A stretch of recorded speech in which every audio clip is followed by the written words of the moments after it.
చెప్పాల్సి ఉన్నది. టైం చెప్పొద్దు, కానీ దేవుడిని నమ్ము.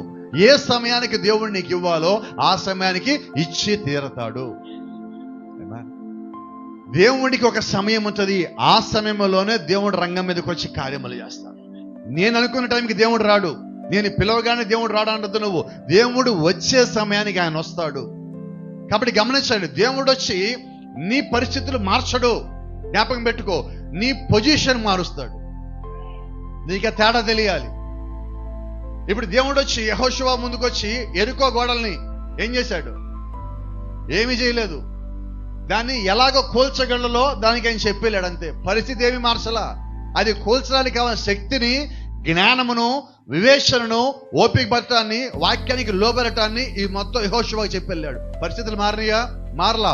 నీ పరిస్థితిని నువ్వే మార్చుకునేలాగా దేవుడు తన వాక్యంతో నిన్ను బలపరుస్తాడు. కాబట్టి నీ విశ్వాసం ఎక్కడంటే దేవుడి మీద మాత్రమే.